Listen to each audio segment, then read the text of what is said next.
আমার নাম আরিফ। আমি থাকি চুয়াডাঙ্গার এক ছোট্ট গ্রামে। শহরের কোলাহল থেকে দূরে নিস্তব্ধতা আর মাঠের বাতাসে ঘেরা সেই গ্রামটার নাম চন্দ্রপুর। এখন হয়তো নাম শুনলে শান্তিপূর্ণই মনে হবে, কিন্তু এই চন্দ্রপুর গ্রামের মাঝখানেই আছে এমন এক বাড়ি, যেটাকে সবাই বলে চন্দ্রপুরের জমিদার বাড়ি। আর সেই নাম শুনলেই গ্রামের মানুষের আজও গা শিউরে ওঠে। আমি ছোট থেকেই কৌতূহলী ছিলাম। ভূতপ্রেতের গল্পে আমার বিশ্বাস ছিল না। মনে করতাম এসব কুসংস্কার, গ্রামের লোকজনের ভয় দেখানোর কৌশল। কিন্তু আজ যে গল্পটা বলবো, সেটা আমার জীবনের সবচেয়ে ভয়ঙ্কর রাত। সেই রাতের কথা ভাবলেই এখনও গলা শুকিয়ে আসে। চন্দ্রপুর জমিদার বাড়িটা এখন প্রায় ধ্বংসপ্রায়। এক সময় নাকি এই বাড়িটা ছিল রাজবাড়ির মতো, চওড়া বারান্দা, দোতলা বিল্ডিং, সামনে পুকুর, পেছনে বিশাল আমবাগান। গ্রামের বয়োজ্যেষ্ঠরা বলেন এই বাড়ির মালিক ছিলেন জমিদার হরিনারায়ণ রায়। ইংরেজ আমলে প্রচুর জমিজমা, দাসদাসী, হাতিঘোড়া সব ছিল তার। কিন্তু ছিল তার একটাই মেয়ে, মাধবীলতা। লোককথা বলে মাধবীলতা খুব সুন্দরী ছিল, কিন্তু অদ্ভুতভাবে নীরব। সে নাকি প্রায় বাড়ির পিছনের পুকুরে গিয়ে বসে থাকত একা। অনেক সময় দেখা যেত মধ্যরাতে সে জানালার পাশে বসে কারো সঙ্গে কথা বলছে। কার সঙ্গে কেউ জানত না। তারপর এক রাতে হঠাৎ করেই পুরো জমিদার বাড়িতে আগুন লাগে। লোকজন বলে সেই আগুনে জমিদার, তার মেয়ে আর দাসদাসী সবাই মারা যায়। আগুন নিভে গেলে শুধু পোড়া কাঠের গন্ধ আর এক ভুতুরে নিস্তব্ধতা।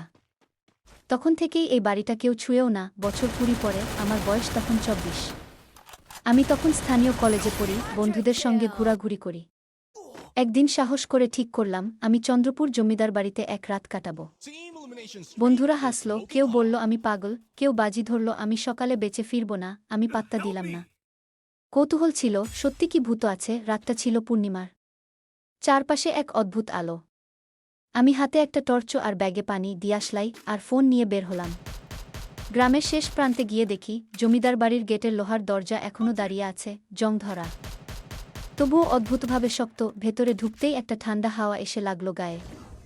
মনে হলো কেউ আমার ঘাড়ের পাশে নিঃশ্বাস ফেল। বাড়িটার সামনে দাঁড়াতেই বুকের ভেতর চাপা ভয় কাজ করছিল। চারদিকে শিয়ালের ডাক আর দূরে কুকুরের চিৎকার। বারান্দার খুঁটি ভেঙে পড়েছে, তবুও একটা ছায়া যেন দাঁড়িয়ে আছে উপরে।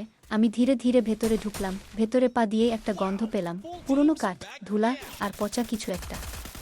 বাতাস ভারী, নিঃশব্দ, শুধু কোথাও একটা দরজা ধীরে ধীরে ককিয়ে বন্ধ হচ্ছে, যেন কেউ ভেতরে আছে। আমি টর্চটা জ্বালালাম। দেয়ালে আঁকা পুরনো ছবি, জমিদারের প্রতিকৃতি, তার পাশে সেই মেয়েটি, মাধবীলতা। মুখে হাসি, কিন্তু চোখে এক অদ্ভুত দৃষ্টি, যেন ছবির ভেতর থেকেও তাকিয়ে আছে আমার দিকে। আমি বললাম, আছি আমি, আরিফ। শুনতে পাচ্ছেন নাকি কেউ? কোনো উত্তর নেই, শুধু বাতাসের হালকা আওয়াজ। হঠাৎ পেছন থেকে এক ঝাঁক হাওয়া এসে টর্চটা নিভে গেল। আমি দিয়াশলাই জ্বালালাম। আলোটা উঠতেই দেখলাম ওই কোণে একটা চেয়ার দুলছে, কিন্তু সেখানে কেউ নেই। আমার গলা শুকিয়ে গেল। আমি বললাম, কে কে আছে ওখানে?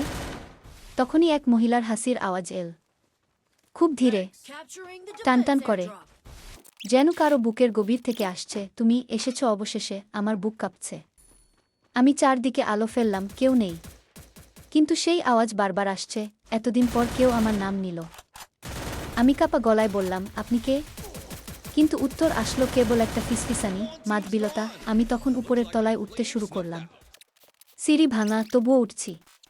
প্রতিটি ধাপে কাঠের কর্মর শব্দ। মাঝপথে এসে দেখলাম দেয়ালের পাশে একটা পুরনো আয়না, ধুলোয় ঢাকা। আমি হাত দিয়ে পরিষ্কার করলাম, আর তারপর যা দেখলাম সেটা আজও ভুলতে পারিনি। আয়নায় আমি ছিলাম না। দাঁড়িয়ে ছিল একটা মেয়ের প্রতিচ্ছবি, সাদা শাড়ি, লম্বা চুল, রক্তে ভেজা চোখ। সে ধীরে ধীরে বলল, তুমি তো প্রতিজ্ঞা করেছিলে ফিরবে, ভুলে গেলে? আমার টর্চ পড়ে গেল হাতে থেকে। আমি পেছনে সরে গিয়ে বললাম, আমি তোমাকে চিনি না। সে হেসে উঠল, হাসির সঙ্গে এক অদ্ভুত কান্নার মিশ্রণ, যেন বহু বছরের ব্যথা একসাথে বেরিয়ে আসছে। তুমি আমায় ফেলে চলে গিয়েছিলে সেই রাতে। আগুনে পুড়ছিলাম আমি, তুমি পালিয়েছিলে। এখন এসেছ আমার সঙ্গে থাকতে। আমি বুঝতে পারছিলাম না কি হচ্ছে। হয়তো মাধবীলতার আত্মা আমায় কাউকে মনে করছে। আমি চিৎকার করতে চাইলাম, কিন্তু গলা থেকে শব্দ বেরোল না। ঠিক তখনই উপরের ঘরটার দরজা হঠাৎ বন্ধ হয়ে গেল। আমি ভেতরে আটকা। চারপাশে ঠান্ডা, নিঃশ্বাস নিতে কষ্ট হচ্ছে। দেয়ালের ভেতর থেকে আসছে ফিসফিসানি, আগুন, আগুন। সে আবার জ্বলবে, আমার টর্চ নিভে গেছে। অন্ধকারে শুধু এক জোড়া চোখ জ্বলছে লাল হয়ে।